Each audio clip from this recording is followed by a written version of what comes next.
Welcome, ladies and gentlemen. My name is Dylan. I interview creators who are way cooler, way better than I am. And today I'm sitting down with Mr. Bryan Ng. Bryan is a professional YouTube scriptwriter, and he and his team have written video scripts for some of the largest educational YouTube channels on the internet, including vidIQ, Kajabi, Instantly AI, and many, many more. In this conversation, Bryan explains how he got insanely good at writing video scripts, the biggest scripting mistakes that you are probably making right now, and his step-by-step checklist for writing your next viral video. So whether you are a brand new YouTuber or you've been doing this for a while, you're going to get a ton of value out of this one. Sit back, take some notes, and enjoy my conversation with Mr. Bryan Ng.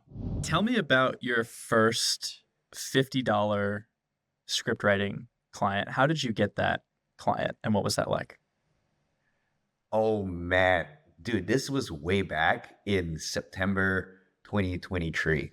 So yeah, that's more than a year ago by now. So really, I was Twitter ghostwriting. That's my background. So I started in the online space copywriting or Twitter ghostwriting on Twitter, and I did that for about 8 months until July. I scaled my Twitter ghostwriting agency, that we wrote for agency owners.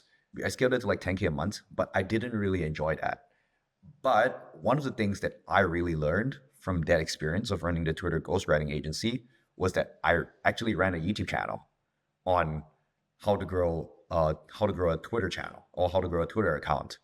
Yeah, so I ran that YouTube channel talking about how to grow a Twitter account, and that was one of my most valuable assets because I was tweeting a bunch and I was tweeting every single day. I was getting hundreds of thousands of impressions, but I wasn't getting any clients from Twitter. But where I actually booked a lot of calls for the Twitter ghostwriting agency was from my YouTube channel. And I scaled it from 0 to 1,000 subscribers in a span of 3 months. It was my very first channel. I had no experience with YouTube at all, but I actually had a couple of videos get 10,000 views, 5,000 views. And if you kind of know the size of the attention market around growing a Twitter account on YouTube, it's like tiny, So I had a couple of videos that actually performed really well. So I had a good baseline. I was actually kind of quote unquote naturally good at scripting these educational videos.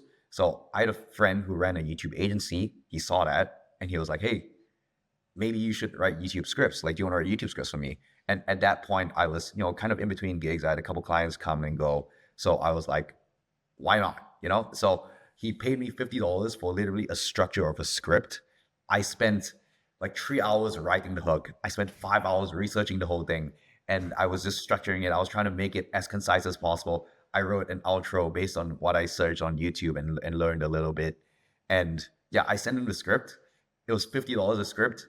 And the first draft, absolutely hated it. He absolutely hated my guts. He was like, this is totally terrible. The hook doesn't even work. The body doesn't work. The outro doesn't even work. And he gave me a ton of feedback and that was really great. And I edited it and yeah, here we are, $50 scripts later.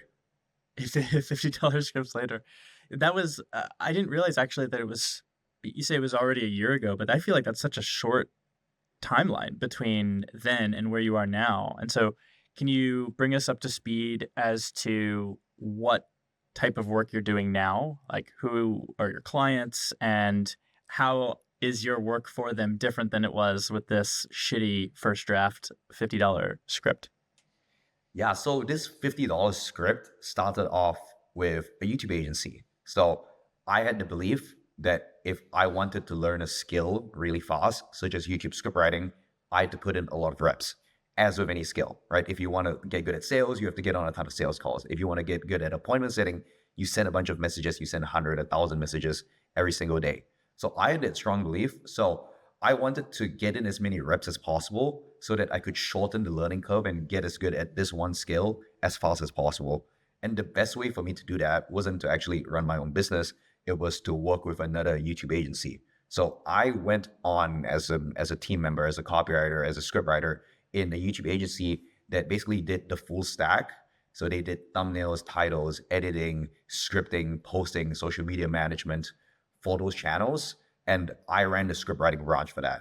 So I went into a YouTube agency. They paid me like 2.6K a month. And I wrote 40 to 60 different scripts every single month. And I did that for a 4 to 5 month time period.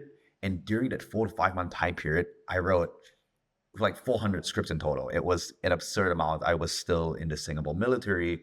In Singapore, if you're a Singaporean male, you have to do 2 years during that. So it's basically my 9 to 5. And I came home and all I did was write scripts, go to the gym, and eat dinner. So I did that for 4 to 5 months. And then I was like, hey, I'm not learning anymore. Let's start my own thing. That gave me the confidence that, okay, I actually know what I'm doing. I know that there's a good need for it. So I wanted to start my own YouTube channel to show that I script my own videos and my own videos get results as part of the scripts. We have good titles, we have good thumbnails, we understand YouTube strategy. So I started my own YouTube channel and it just kind of took off from there. The first video that I posted went from 0 to 10,000 views on a completely new channel in the span of 10 days. And the momentum just kept on going. By our third video in 26 days, we hit our first 1,000 subscribers and we hit our first like 10K MRR a month. Just with YouTube script writing, I went from charging $50 a script to 2 months later, $200 a script to 2 months later, $1,000 a script. And that's kind of the price point that we're at now. And yeah, mainly the people that we work with is educational creators, and we've niched down to educational creators above 100,000 subscribers. So a lot of the big names out there, if they have a business behind it, if they're a big educational creator, chances are I'm the one telling them what to say on camera. Oh, that's so cool. That's so cool. And there's a few really key pieces that I want to double click on, namely the power of repetition, of just when you start something. I love what you said, how to destroy the learning curve as quickly as possible. It's just sheer volume. And I had a call yesterday actually with one of our clients, and he said something that really frustrated me. We were talking about thumbnails and having a difficult conversation because his thumbnails are really bad. Just like I would say 2 out of 10. When I met him, his thumbnails were about a 1 out of 10. Not the YouTube 1 out of 10, like bad, bad 1 out of 10.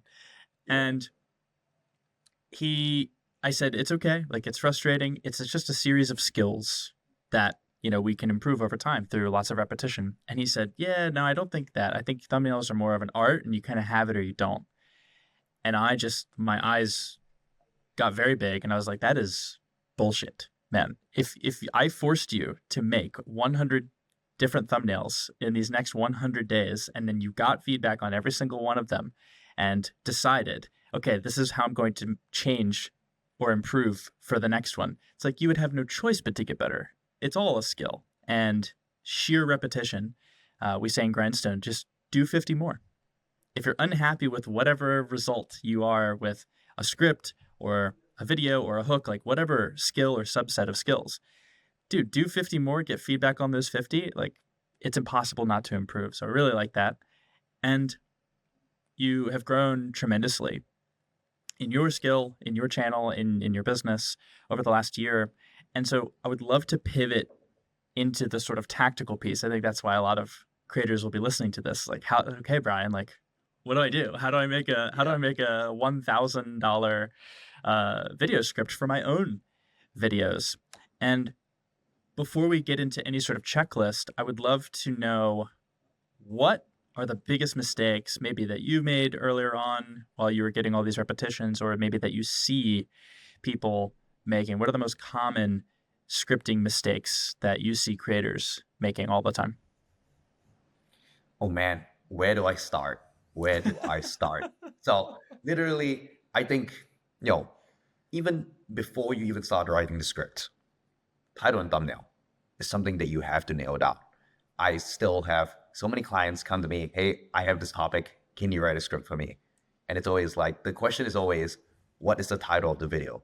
Because if you don't have a title, or you don't have a couple variations of the title, it's hard to nail down the hook, because the hook is meant to validate the title. The first 5 seconds of the hook is meant to validate the title, and the next 30 seconds of the hook is meant to back up the first 5 seconds, right? So everything falls in line. Everything, there's kind of a consequence to it. So the title and thumbnail gets the click, and then once you get the click, you need to hold the click. You need to hold the attention of the click in the first 5 seconds. So that's the first sentence of the hook. And then once you have the first 5 seconds, you need to extend that attention span to the first 30 seconds, and then so on and so forth. There's, point 1 needs to hold their attention to get them to point 2. Point 2 needs to hold their attention to get them to point 3, right? So it's all a game of, okay, hooking them. And we think that the hook of the video starts at the first 5 seconds, when in reality, it starts with getting the click first. So I really want to solidify the idea that, okay, we need to have a title first before we even write the script. So that's mistake number one, not having the title and thumbnail nailed down, or at least the thumbnail concept. Secondly, when you're writing a script, too many people have problems writing the script because they spend too much time on the research phase. Research is one of those things that you can spend hours and hours and hours on, right? If you wanted, you could spend 1 hour on research and then go and write a script. If you wanted, you could spend 5 hours and go and write a script. Or if you wanted, you could spend 100 hours and go and write a script. Especially when you're researching a lot of these like faceless documentaries, right? Where you're breaking down the life of someone like BlackRock or Warren Buffett, you could go down the rabbit hole for hours and hours and weeks and months. But you have to understand that research at the end of the day has to come to an end, because content is really not a game of perfection. Content is a game of input. Something that you said just now, thumbnails is not about perfection. It's not about whether you have it or not. It's about putting in the reps so that you actually learn it fast.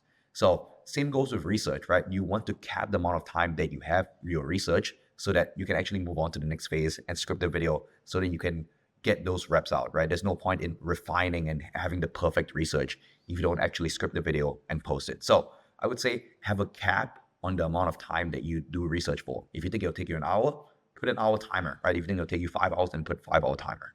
So that's mistake number two, spending too much time on the research phase.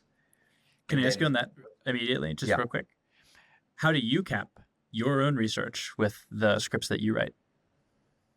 So yeah, it really depends on the specific topic. It depends on how familiar you are with it. So if I'm writing a video on script writing, it's a concept that, I tweet about every single day. It's a concept that I engage with my team about. I talk to clients about every single day. So really the way that I script my videos is that I take insights from working with clients and working with all of these big creators and conversations that I have with my team about how to improve their scripts, and we turn that into content. And I think that's a really good framework for actually creating content, because if you run like a Google Ads agency and you run all of these ads dashboards for all of these e-commerce companies, if you could take some of those insights and turn that into content, that's stuff that other e-commerce companies will want to see, because that's behind the scenes stuff that you don't really get to look at. So that's how I think about figuring out what I want to talk into videos. So if it's scripting my own videos, it wouldn't take that long. But if it's a niche that I'm completely unfamiliar with, say I've never written for a dropshipping video in my life, or if I've never written for a email marketing video, I don't know anything about email marketing, I have to go deep. I have to really understand the niche, so I need to put in the hours. And that could be 5 hours to learn the niche, right? If it's a very complicated niche, or it could be 10 hours. But you need to have a base understanding of the niche before you can start scripting it. So for example, a good way to break it down would be, let's say, email marketing, right? What are the branches of email marketing that you have to learn?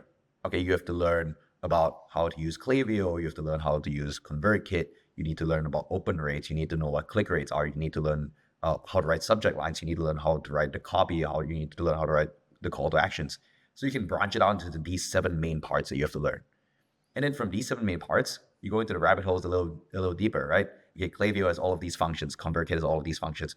Open rates are affected by all of these points. Click rates are affected by all of these, and you can get tactical with all of it. So you start from like one node and it branches out into 7 nodes. So these are like 7 main topics, and it branches out even further, right? And then you could branch out even further if you want to go even more in depth. And that's when you really learn the nuances of a topic. So really for you, you can go as deep as you want, but you need a general understanding. And for me, the way that I see understanding a topic and researching it for a script to be consumed by a mass audience, you generally only need to go, probably like 2 nodes deep, right? So that's understanding open rates, click rates, and then a little deeper than that, and then you can go into the research. So however long it takes you to figure all of that out. And nowadays, ChatGPT, Claude, YouTube, all great resources to learn all of it. So really go there and talk to these, talk to Google, talk to Claude, talk to ChatGPT, and you can extract this information pretty fast, 5 to 10 hours. To learn a completely new niche, it's like perfect. Cool. Yeah, that's really useful. And when I had April Alter on the show, she was talking about on the topic of thumbnails. She said a lot of great design is not adding really cool, beautiful things. It's just figuring out what to remove. And that's sort of what I heard in what you just shared around the research aspect of this. Like, depending on the topic, there's an infinite number of things that you could, or an infinite number of branches and sub branches that you could just keep going down the rabbit holes on. But assuming you want to make like a 15, 20-minute high quality video, I imagine that what is difficult is like choosing what to ignore or what not to put in the script or the video itself. Yeah, I think there's also an art to that. It's like understanding where your audience's hit space is at, what they already understand, and figuring out what's beneficial information to them. Because it's really easy to just overload and just throw everything at your audience and throw everything into a video, right? Because you're excited and you want to give your audience as much value as possible. But really, a lot of what YouTube scripting comes down to is figuring out the angle of the video and how you can package it in a way that it's consumable by your target audience. So if you can take a concept that's been talked about 1,000 times on YouTube and package it in a little bit of a simpler way with an analogy so that people can understand that, like that is a great way to stand out from all of your competitors and have something that has a chance to have like a really massive outlier, because there's higher viewer satisfaction when the viewer watches the video from start to finish and they fully understand it. And if it's in the educational context, they take that video and they take their learnings and they apply it in the real world and they get results and they'll immediately come back as a returning viewer. That's the way that I see educational content and helping my audience apply it for themselves. Awesome. So not making the title and thumbnail first before scripting, and then over researching or overemphasizing, getting lost in the sauce with the research process. Any other huge mistakes you see people making on the scripting front? Yeah, let's talk about the hook for a second. We can talk about hours and hours about the hook, but really, most people will go overly long with their hook. They will go on and on and on because they think, I want to give my audience as much context as possible. But really, the way that you want to think about the hook is that you need to give the audience just enough context to want to watch the rest of the video. So that's not over dumping, that's not giving too much jargon, that's not over explaining certain concepts, but just understanding, hey, what is the purpose of each line in the hook? And if the line in the hook doesn't serve the purpose of getting them to watch the body, you can cut that and you can add that information in a little later. So it's just giving them enough context and having it super concise so that the viewer can consume the information a little later. And really, that's not doing a disservice to the viewer. It's actually helping them get to the point where they actually need that information and then they can digest it a little bit later. So I think making the hook overly long with too much explanation is a big problem in the hooks.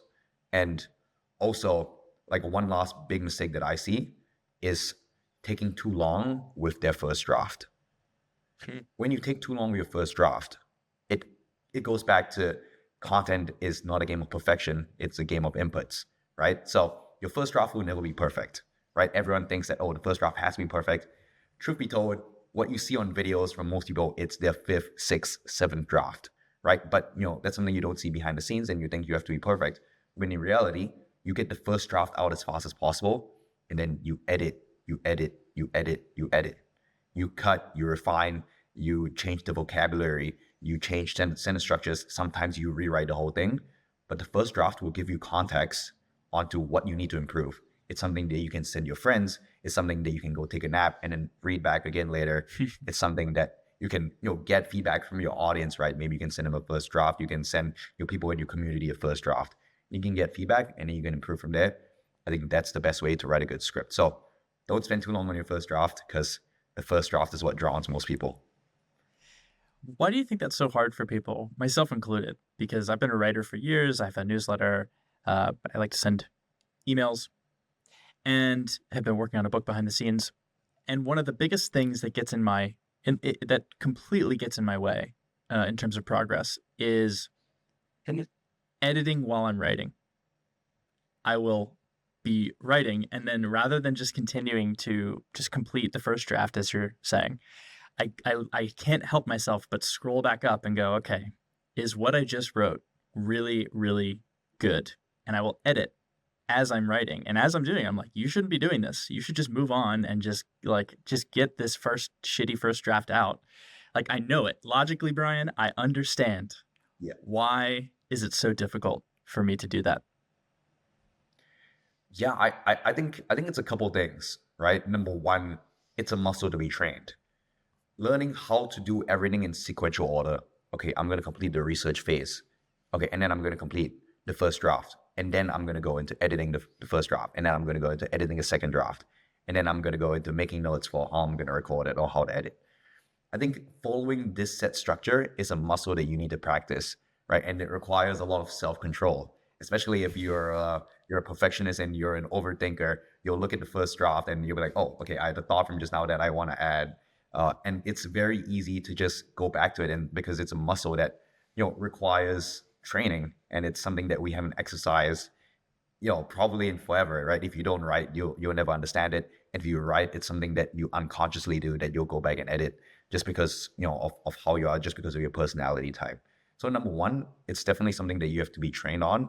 And number two, you usually go back and you edit the draft because you have a feeling of judgment for the content that you're putting up. So you think that deep down, for some reason, that the first draft is going to be final, and you are judging your writing, when in reality, your writing just is, right? It's a first draft. It's not shitty. It doesn't need to be edited. It's just there, right? And we kind of cast a judgment on the first draft just because, we have additional thoughts, when in reality, you just get it out there, and afterwards, you just edit it, right? And it will just slowly, slowly get better. So I would say it's to not cast judgment on yourself or the first draft that you put out there. Wow. That was really powerful, really useful. Thank you. Just selfishly, if this conversation serves any purpose, this is just a coaching session for me. But it reminds me of something that Chris Williamson, host of Modern Wisdom, says when talking about his own judgment of his writing and how he has to remind himself, like, no one knows what you could have written. Like, should I make the sentence this way, or should I write the sentence this way? And it's like, to you, it's just like the end of the world. Like, depends. The quality of this entire thing depends on if I do it this way or this way in this sentence. And it's like the audience, the reader, the viewer, like, they don't know, unless you're some professional scriptwriter, like analyzing every single inch of it. They don't know what you could have written. And they don't care. They just want the thing. And so being reminded of what you just said, of like, your writing just is. That's like there's a piece to that I really enjoy. So appreciate it. Thank you. Yeah, I think it's really easy to just cast judgment on something, whether a piece of writing is good or a piece of writing is bad, or when someone gives you feedback on your script, right? Whether it's good feedback or bad feedback, because we have a tendency to, some personalities will look at a script and someone will say, oh, good job, I really like this part. And they'll immediately default to, oh, well, thanks for that. Or they'll immediately default to, but how am I going to improve on that? Right. And, it really depends on your personality type. And I think for me, it's when I see some kind of positive feedback, oh, good job, I really like this part. I'm like, okay, like, that's not constructive for me because I don't know what to do with that, So it's really understanding how you perceive feedback, and just understanding, okay, feedback is neutral at the end of the day, and it's really how you choose to take it that, really dictates how you edit your script, I would say. It was my impression that for a lot of creators, particularly newer creators, that scripting out every single word of the entire script was not a good idea. And instead, bulleting and just having the key ideas, the key topics, and just creating some sort of flow and getting comfortable talking on camera was optimal.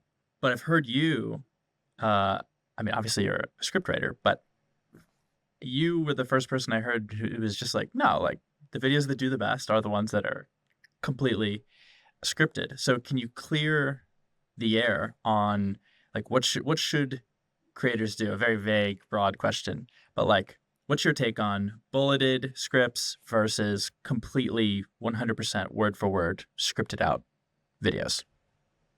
Yeah, that's a really interesting question, because I was watching Ali Abdal. He has a video on Think Media. I think he did guest coaching session, and he said in that video, he's like, oh, creators should just forget about writing scripts word for word, because if you write scripts word for word, you'll spend 10 hours on the script, and then you get on camera, you have a teleprompter and it's kind of fuzzy, you're not so familiar with it, and you end up just throwing the teleprompter away, you end up throwing the script away, and you just end up going off bullet points. And I think that's great. If it works for him, it works for him. But you have to understand that if you're just going off bullets like that, the reason some creators can get away with that, or the some reason some creators are good at that, is because number one, they're good at talking on camera, and number two, they've done content for a long time and they've written for a long time. So when they see a bullet point, they immediately see the structure of, okay, I need to talk about this first, and it flows into this, and then I got to give an example, and then I got to wrap up this point. Let's say that's a structure. So in their minds, it's kind of ingrained how to write a persuasive structure that's also informative and it's also entertaining. So that's one thing that you want to keep in mind. The reason that I say that fully scripted videos have performed the best is because they have performed the best for my channel. So I'm speaking from personal experience. Whenever I have half-assed the script and decided, hey, I'm just going to go off bullet points, it never comes out as elegant. It never comes out as refined. And with my clients too, just talking across all these educational creators that we consult for and that we write scripts for, they come to me and they're like, hey, I noticed that my fully scripted out videos tend to perform better. And I'm like, oh, why do you think that? Oh, it's because I spend more time on it. Oh, who would have thought? If you spend more time preparing for a video and you actually put more thought and more energy into refining it, the video will come out better and your audience will appreciate it better. So Alex Hormozi has this quote called where he says, a pound of pre-work is worth a ton of post. So the more time that you spend on the preparation or on the scripting of the video, you spend a lot less time on the post-production, because you save money on editors, you save money on having to do all these crazy graphics. Because if you have a really good script, it can take a poorly edited video really far, because it can be authentic, the content can be amazing. So a good script can save a bad edit, but a good edit can never save a bad script. So I personally like scripting full videos. That's my experience with working with all of these creators, all of these educational creators who have to get on camera and say the words that I write for them. Yeah, that's good. That's good. And we'll get into the sort of checklist of a video script in your eyes in a second, but I have just one more selfish question. This is all just a ploy to get a free education from you, Bryan. That's all. It's the only reason that I'm here. But just to provide an example of what you just shared, one of the more difficult things, as I have more and more of these interviews, I get better at articulating myself, at asking questions, at hopefully guiding the guest through useful information. But one thing is, like, I don't fully know who's going to be a great articulator in conversation. I can't control how someone sounds when they answer questions that I ask them. And obviously, the further back you go, if you listen to, they're up on the podcast. If you listen to my earlier conversations, I'm and ahhing and stuttering, and I'm a little bit more timid. I'm just not as articulate with my speech. And I, at one point, tried to go back and create shorts out of past conversations, and I was like, dude, I can't. I can't. I can't. These are impossible to edit, just simply because of how, I guess, messy. They just weren't sharp. They weren't clean. And if I were to try to edit, it would be like an edit every 0.5 seconds because of how just dispersed it was.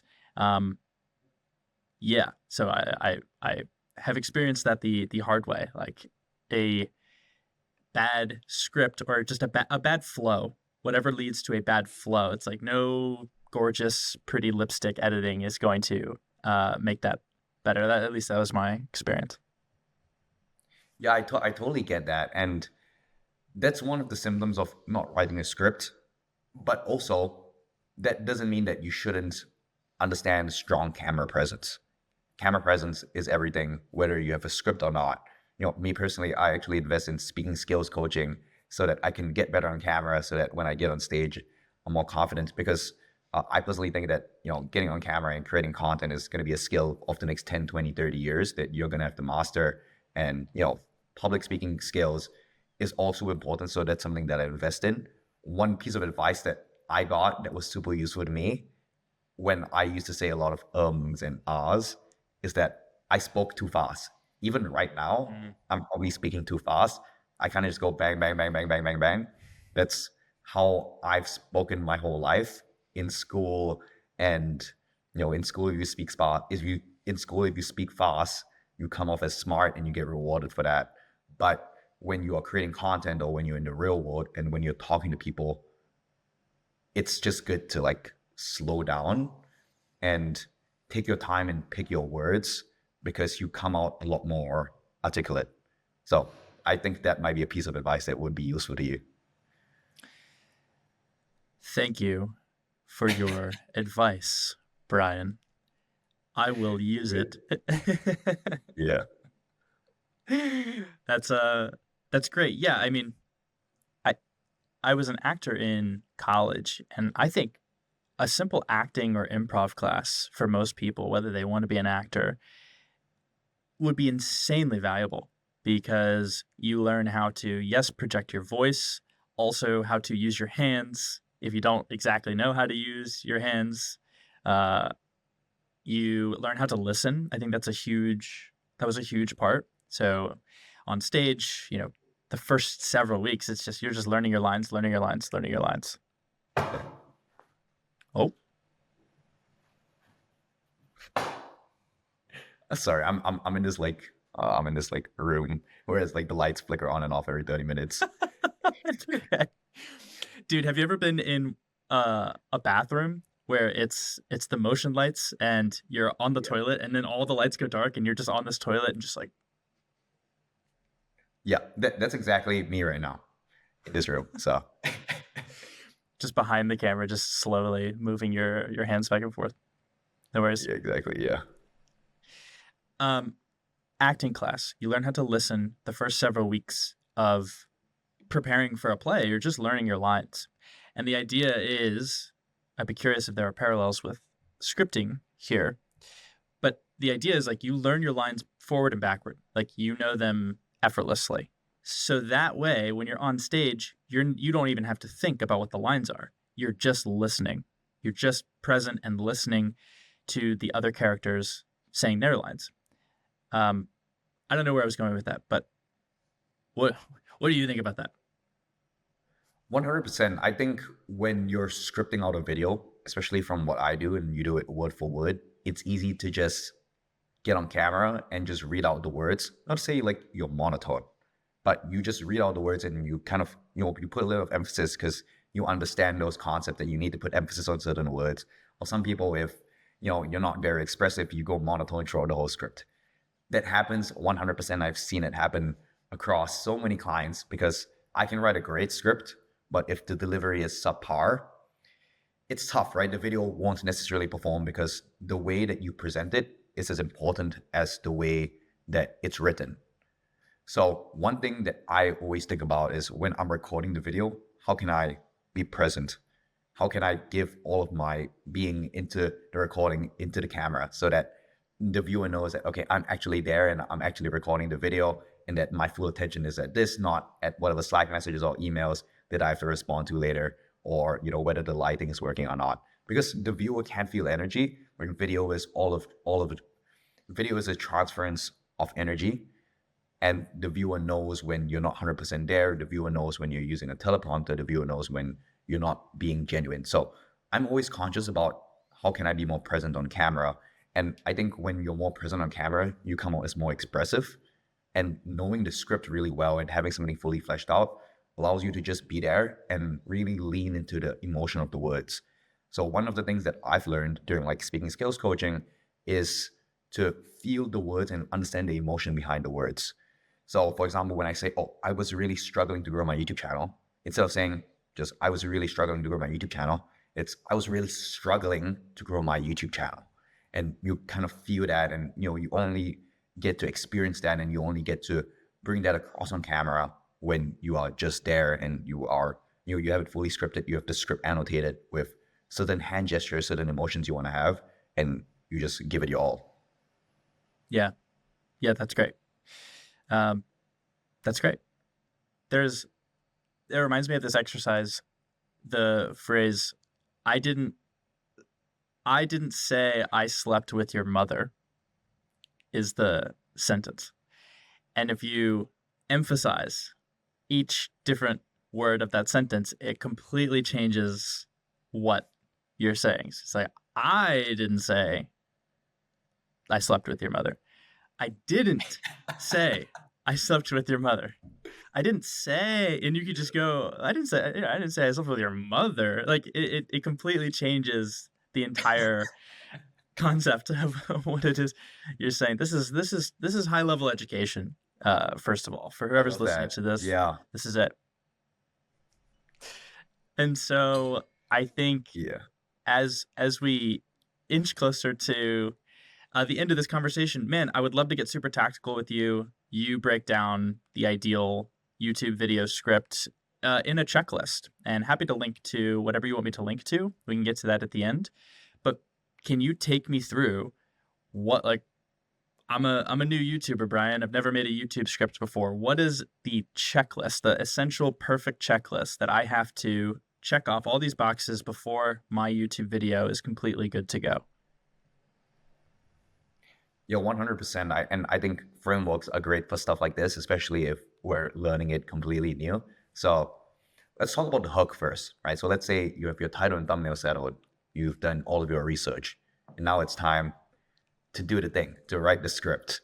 So with the hook, there's really three things that I'm looking out for, right? And it has to go in this order. Number one, the first 5 seconds or the first line has to meet the expectation set by the title and thumbnail, right? So it really has to validate the click. And so that could be as simple as repeating the title of the video itself. That could be as simple as repeating some words in the thumbnail. It's really easy to just go off and, tell some side tangent story and then link back to the title afterwards. But with how, attention works on YouTube, you really want to be very strict about your first 5 seconds because that's where the biggest drop off is. So number one, meet the expectations of the title and thumbnail. Number two, you want to set the context for the viewers and create open loops. You want to give the viewer just enough context to want to watch the rest of the video, and we talked about it a little earlier, and create open loops. That means we want to create curiosity gaps. We want to create certain gaps in the story where it's created in the viewer's mind. So they're like, hey, what's going to happen next? What's he going to talk about? How do you get all of these results, right? Oh, it's with this one secret technique. It's with this one overlooked technique that all of these gurus use to actually get this result. So we're creating an open loop. We're creating a curiosity gap so that they want to watch further. And the third thing you want to look out for on your hook is to set expectations for the video and what you're going to talk about. So in this video, I'm going to talk about how to script a viral YouTube video with this 3-step formula. So it's as simple as that. So your hook can just be 3 sentences. You meet the expectations of the title and thumbnail by just repeating it, set the context, and then create an open loop. And number 3, lay out what you're going to talk about for the video. Hooks are simple like that. If you follow that structure, you can almost never go wrong. And if you're thinking, hey, I want to break that structure, you have to understand that, hey, in order to break the rules, you first have to learn the rules. So I'd stick with that structure first. Awesome. And then we go on to the body. Just to real quick, just to reflect back, so I make sure that I'm crystal clear on this. So in the hook, immediately confirm the title and thumbnail. And my imagination here is that this is basically the smaller the creator you are, the more important this is, because the less people are familiar with you, your authority, your credibility, your brand. Like Mr. Beast could, I mean, he would never do this, but he could just he could break the rules, basically, is what you're saying. He knows the rules. He's proven that he knows the rules. But these bigger creators, they can break the rules because people, like, we know who they are. Gotham Chess, the biggest chess creator on the internet, he can post a video and just have the title be, uh-oh. You have no idea what the hell that means, but he's so big, you're gonna watch it. You're like, oh, it's a Gotham Chess video. This is gonna be something good. So confirming the title and thumbnail, creating a curiosity gap, like, oh, okay, like, oh, interesting. Why should I? Oh, I'm kind of curious. Maybe I should watch this entire video, and then setting up context, like what can I expect, broadly speaking, from watching this video? Those are the 3. Yep. exactly. Yep, you nailed it spot on. And I think if you hit all three, no matter what creator size you are, to this day, I still follow that for myself. And I know creators much bigger than myself. You do it. I don't think you can really screw up if you follow these three steps and you follow it as strictly as possible when you first start out. Awesome. Awesome. Yeah, please continue. Yeah. So after the hook, it's the meat and bones of the content, right? Everybody loves this part. It's the actual body of the video. So when you're scripting your body and you have all of this research, you really want to compartmentalize it, right? What's my first point I want to talk about? And what's my second point? What's my third point? What's my fourth point? You want to get very clear on the outline of the script, because point one needs to flow to point two, and point two needs to flow to point three needs to flow to point four. And the reason it needs to flow is because your entire video is effectively a story, right? And you could say, oh, it's a listicle. I'm talking about point one, point two, point three, and they're not necessarily connected. In some way, they do need to be connected, because that helps improve your retention massively if all the points are connected. Oh, in order to understand point three, you need to first understand point two. In order to understand point four, you need to first understand point three, right? Or you've just heard of point two. Point three is infinitely more important than point two. So in some way, all of these points are related, even if it's a listicle video. So you want to get clear, okay, how does point one relate to point two to point three to point four? And once you've outlined all of that, then you can start scripting each individual part. And the way that I like to script each individual part is that you don't immediately mention what is point one. So let's say you are talking about scripting a YouTube video. You wouldn't say, oh, step one is to write the hook. Why wouldn't you do that? Because if you immediately tell the viewer, hey, step one is to write the hook, they'll know, okay, someone's to write a hook. I've heard 1,000 people say this before. I'm just going to go click off.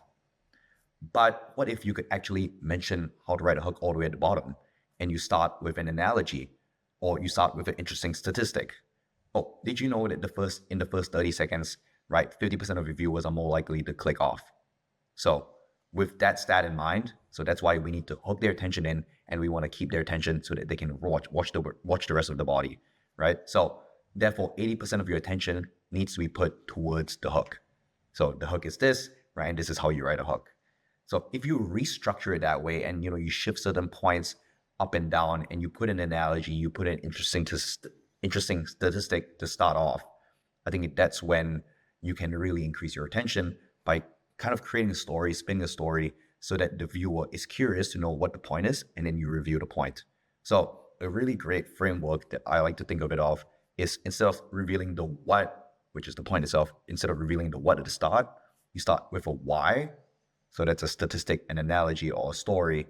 A why, a what, and then you review what it is, and then the how. How is important because it's the action piece that the viewer can take. And this is something actionable that the viewer can immediately apply in the next 24 hours and get results. Because if you're running an educational channel, the most important thing is to educate the viewer. And educating the viewer doesn't just mean giving them the knowledge. Educating the viewer doesn't necessarily just mean giving them the knowledge. It also means helping them apply it into their lives and getting results. So the how piece is equally important as the why and the what. So it's a why, what, how with each point, and you go chunk, and then that's a full script, and you just connect it all together, and it's just beautiful like that.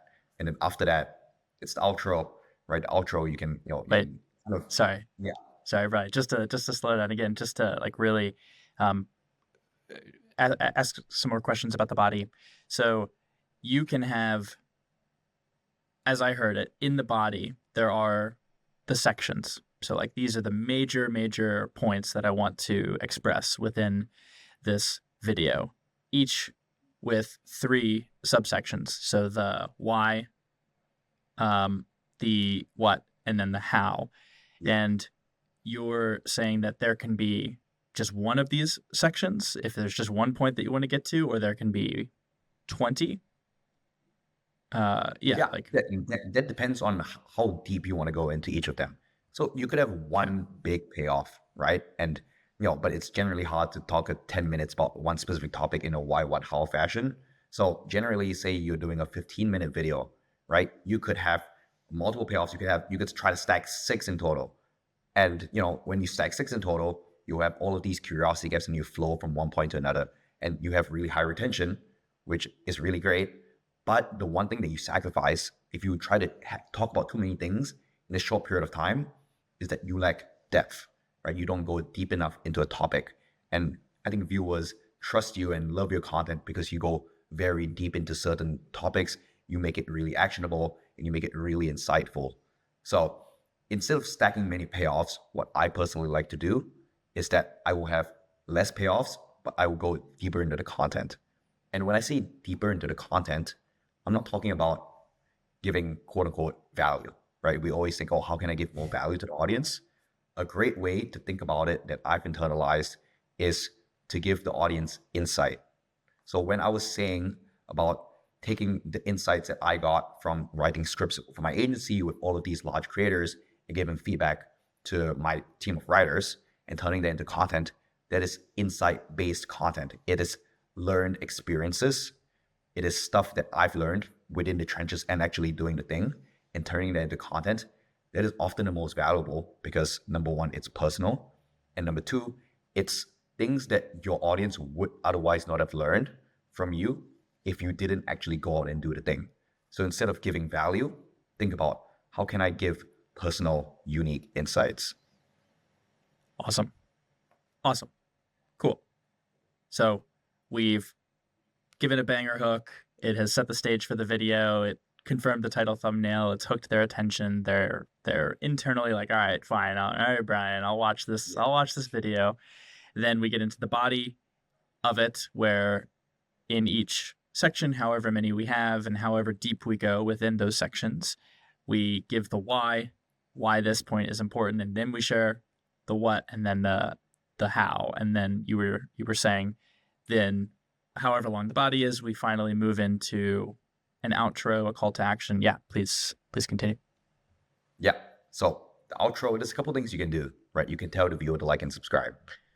Personally, not my favorite, because if the content is great, especially for education, they'll like and subscribe, right? So it's really a function of really great content and really educational content and entertaining and informative.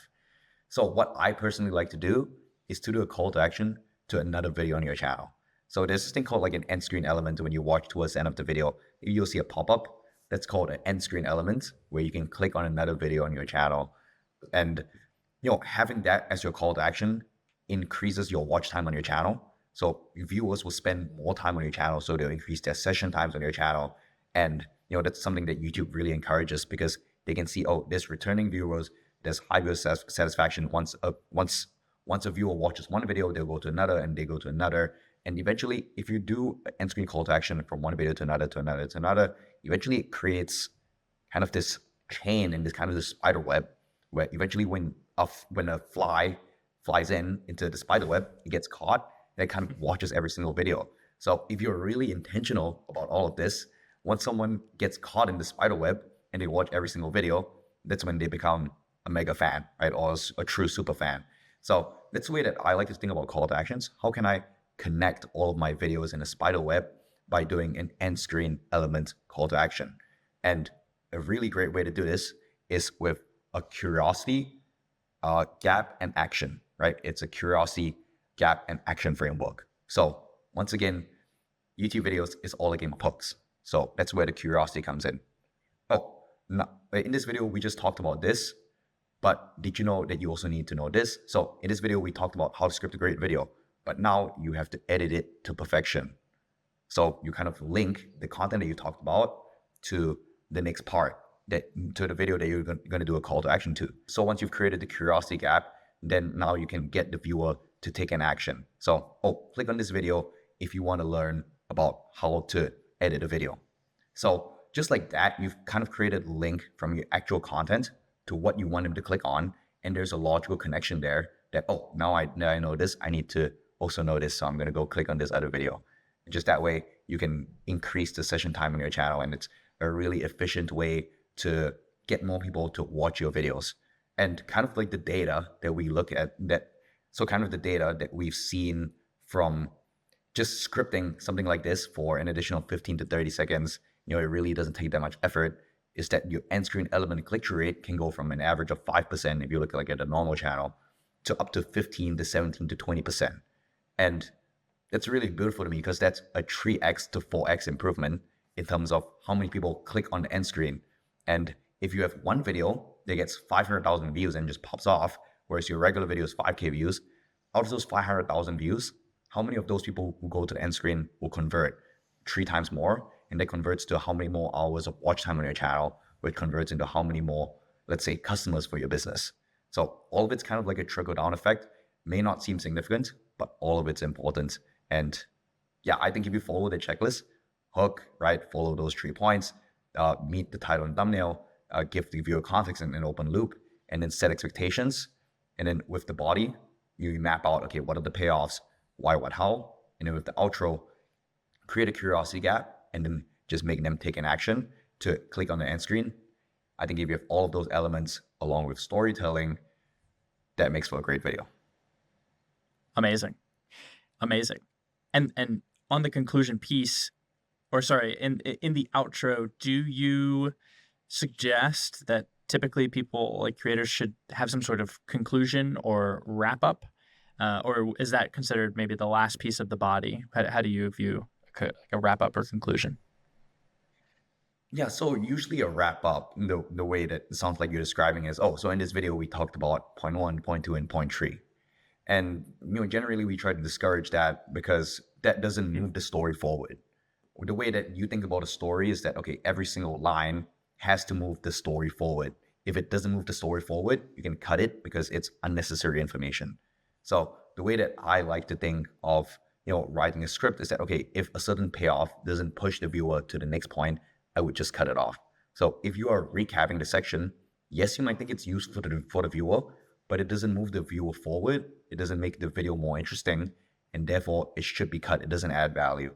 And really, you don't have to recap the point, because if the video is great, they can always just rewind back. And when they rewind back, that's extra watch time for your channel. So adding a recap is actually a disservice to your video. I would say I wouldn't have that.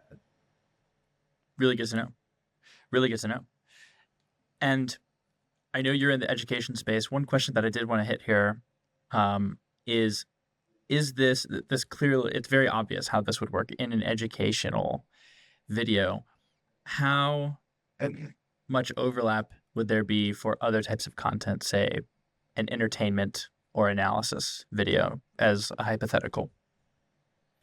Yeah, I mean, it's all, similar concepts, right? Really, the difference between education and entertainment is that education is meant to teach. So that's why there's the how piece, right? How can I teach something? And in entertainment, it's meant to bring out an emotion, right? Because sometimes you would argue in education, there's also that. But in entertainment more so, it's you're trying to bring out a reaction out of the viewer. You're trying to make the viewer feel something. So instead of the how piece in terms of teaching something, you really want to land the point with, okay, what's the emotion that I want to bring out in the viewer? Generally, a lot of the concepts are similar in terms of the hook structures. They're similar. You definitely still want to meet the title and thumbnail, and you want to set expectations for what's going to happen. And really, instead of replacing the payoffs like point 1, point 2, point 3, it's the different story beats, right? So, I went to the supermarket and I wanted to go get a bag of chips, right? But I didn't have $5 because I'm a 5-year-old and I don't have money. So I went to go ask my mom, right? And then I went to go ask my mom, and my mom said, "Hey, we don't have money because we're broke. We live in a 1-bedroom household." And I went to go ask dad, and dad was at work, so I couldn't even ask dad. So I had to go out and beg for money on the street. I had a penny, and then I went to go flip it into a pen, and then I went to take the pen and I went to go flip it for a dollar chip from the Bellagio, and then I flipped that dollar chip from the Bellagio into $5 so that I can now buy a bag of chips. So it's really mapping out the different story beats in an entertainment video. So it's okay, this happened and this happened and this happened and this happened, right? And mapping all that out and understanding, okay, what's the emotion that is attached to all of that? So even a simple story structure that I just talked about, right, really brought a smile to you because there's different story beats and there's different emotions that comes with every part, right? Maybe at first it's like relatable, and then it's like, oh, there's an unexpected turn. There's like some kind of comedy behind that, right? And then there's like, oh, how's he gonna do it? There's suspense there, there's tension. So it's what's the emotion that you want to bring out within each piece, within each payoff, and how does that build towards the end of the story? I hate when I'm at the store and I can't buy food because I'm a 5-year-old. Hate when that Sometimes it happens. happens. You never know. Have you heard Matt Stone and Trey Parker, the creators of South Park, that 2-minute clip of them teaching script writing or like story beats? Yeah, perfection, right? I always reference that clip because when I was scrolling Instagram, just brain rotting on my bed, I came across that clip. It was so genius because it really helped solidify a lot of the concepts that I've been thinking about with, how you create a good script. It's like there's always twists and turns, right? Instead of having this and then this happened and then this happened and this happened, it's, oh no, this happened, but this happened, then this happened, but this happened, then this happened. And we think of that in terms of entertainment, right? Because there's different story beats and, there's kind of like a flow there. And, I'm always thinking about how I can apply it to education. And it's really the same thing because every sentence that you have in an educational script has to move the plot forward. It has to teach the viewer something or it has to set something up for the viewer to learn something. So really it comes down to, okay, every line is a purpose. Every sentence in the story needs to have a purpose. It needs to move the story forward. It needs to create conflict. It needs to create tension. It needs to bring out emotion. It needs to teach. And yeah, I like that's a great clip. Yeah. And for the listeners who haven't seen it, they just briefly run through like whatever the beats of a story are. This happened, this happened, this happened, this happened. In between those beats, you should never have and then, right? As you just put it, like this happened and then this happened. And then this, it's just like this is boring. You're just saying what happened. And instead, in between those beats, there should be one of two things, which is but, as you just mentioned, or therefore. This happened, but then this happened.